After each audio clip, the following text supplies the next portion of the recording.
just overall thoughts on your game tonight. Yeah, I think that we had a great team game. They came out hard in the first, and we were able to match that, and then I think we were able to take it away in the second and third, and I think everyone kind of helped me out there too, so it was great. Again, it seems to be a bit of a trend this season. Not a lot of action 5-on-5, a lot of action in these sort of weird scenarios, whether it's 4-on-4 or on the penalty kill.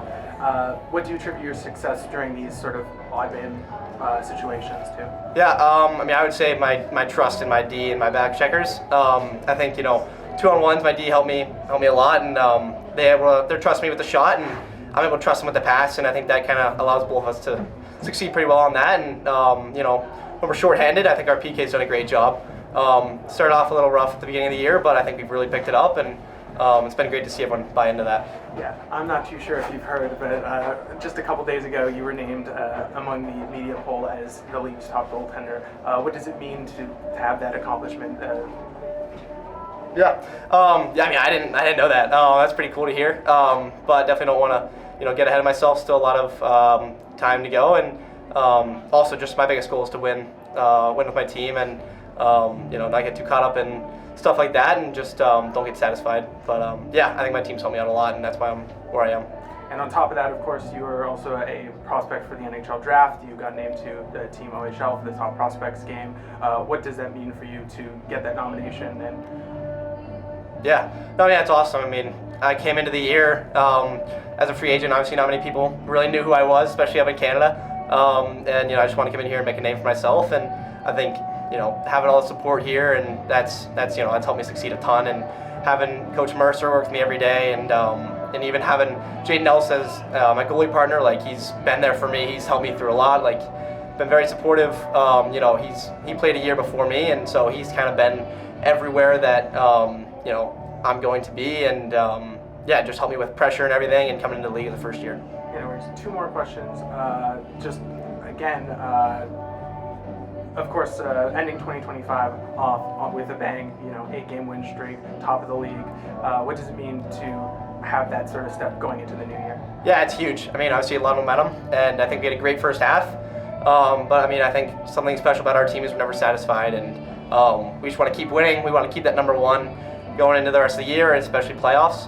We're looking to make a deep run this year, and I think, like you said, it's a greid way to end the year on an 8-game win streak, and we're going to try to keep extending that. You say you're never satisfied. Where do you see your game can improve on the most in the new year?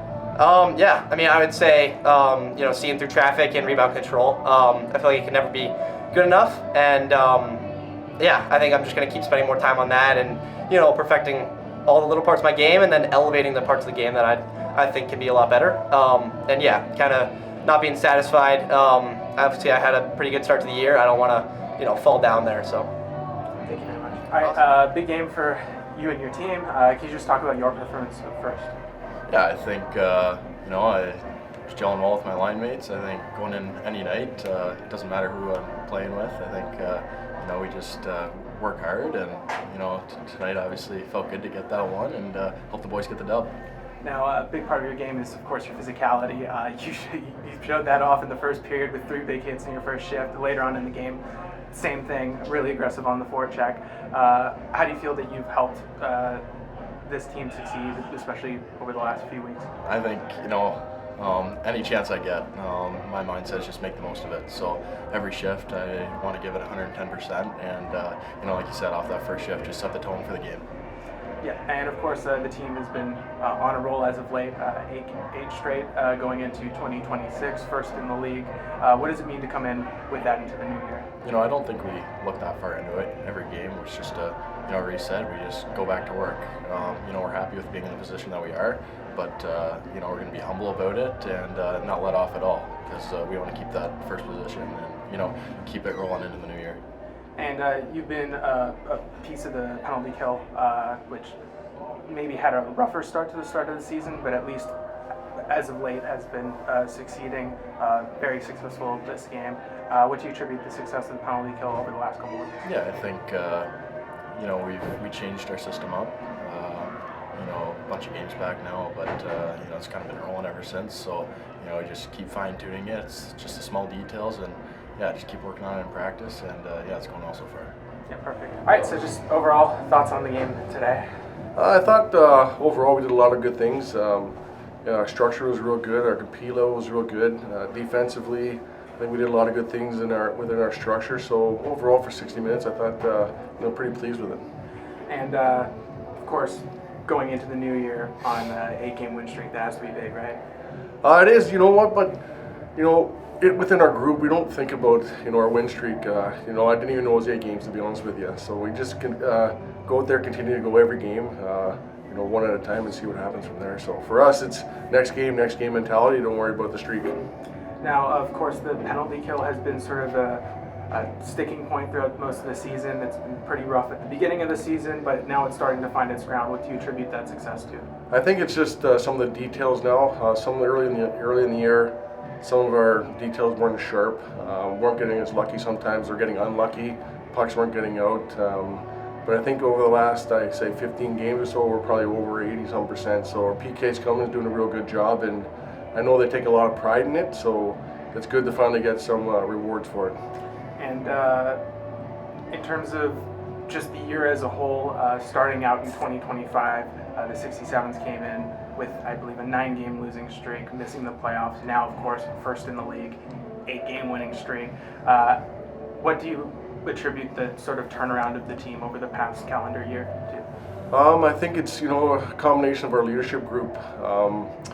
Cooper Foster, Morelli, Dever, those guys have done a real good job at leading this group.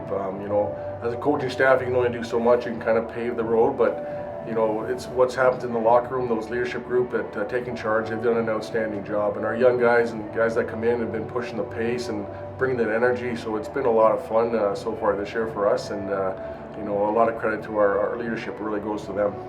And of course, the team has a lot of those younger stars that are certainly making a name for themselves. Ryder Fedorov tonight, can you speak about his game and how it's developed over the course of the season? Yeah, you know what? When we got Fedorov this year, we weren't sure on him, to be honest with the coaching staff. We weren't sure where we're getting. Our management told us a little bit about him. So, he came in, and right from the get-go, he's a pro. The way he trains, the way he takes care of himself, the way he competes. So getting him in our lineup, it's been a key for us. And we bring in a lot of young guys, Vandenberg, Chitteroni. A lot of these young guys are bringing the pace and the energy. So we got a good mix of group. So we're pretty excited, pretty fortunate, and we're looking to keep going here.